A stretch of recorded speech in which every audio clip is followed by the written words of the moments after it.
It's Friday, time for another weekly update. I was honored to speak at the Tennessee College of Applied Technology's National Technical Honor Society induction ceremony, as well as the Plumbing and Heating Cooling Contractors Association's annual convention. By now, everyone should realize how strongly I feel about career and technical education, VOTEC training, and opportunities in areas like the skilled trades. Thanks to both of these groups for all they do, and a big thanks to the machining students at TCAT who made this amazing business card holder for me. I talked with Knox County school librarians about the Read City USA initiative. They are all in and will be a huge help in promoting the program. Thanks to them and everyone at schools for all their support in this project, and also for their willingness to work with my office on many other things. I appreciate you, and Knox County appreciates you. And don't forget to visit readcityusa.com and take the pledge to promote literacy. This week was the first Growth Policy Plan Committee meeting. I've gotten some questions about this and would like to clarify things. The county's growth policy plan had not been reviewed in 19 years, so a couple of months ago, County Commission directed me to reconvene the committee. At the first meeting, I introduced an amendment to the plan that replaces pages of regulations with a paragraph that empowers Knox County to have greater governance over land use decisions in the county than we currently do. I want to simplify things for everyone. At the same time, we need to develop a process that accounts for things like the fiscal impact to the taxpayers for development.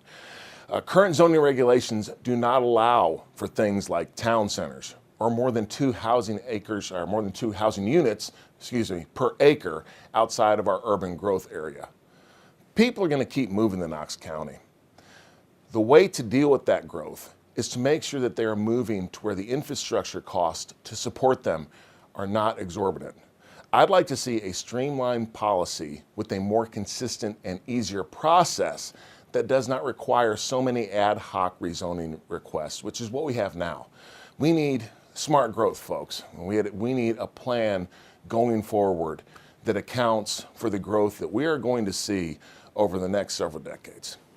I took a tour of the Jewelry TV facilities in West Knoxville and was thrilled to cut the ribbon at Kelvion's new facility in the Forks of the River Industrial Park. Kelvion has made a $7 million investment, and when they are running at full strength, they will employ 60 people in highly skilled labor positions. That's evidence, once again, of the need for skilled labor and the opportunities available. I visited with two U.S. senators this week. My friend, Senator Rand Paul from Kentucky, was in town, and we had a great visit. And former U.S. Senator Bob Corker was kind enough to come by my office to meet with me. Before Senator Corker was Senator Corker, he was Mayor Corker of Chattanooga. Chattanooga thrived under Mayor Corker. My question to him was this: how did you do it? He let me pick his brain for an hour.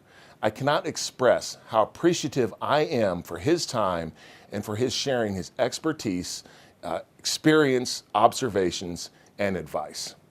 Finally, today, April 26, 2019, is Oscar Lloyd Day in Knox County. You may not recognize that name. I didn't until a couple of days ago. Oscar works for the Public Building Authority. I'm told that he always goes above and beyond in his job, and he's just an all-around good guy. A few weeks ago, Oscar was on vacation in Ohio. He ran into a teenage girl who had been kidnapped by a member of her extended family. Oscar called the police, took her to get something to eat, and stayed with her to make sure that she was safe until the authorities arrived. So often on the news, we see the horrible side of humanity. We hear the bad stories. We don't hear enough about people like Oscar, people who inspire us with acts of kindness and generosity. I am very proud that people like Oscar Lloyd work for Knox County.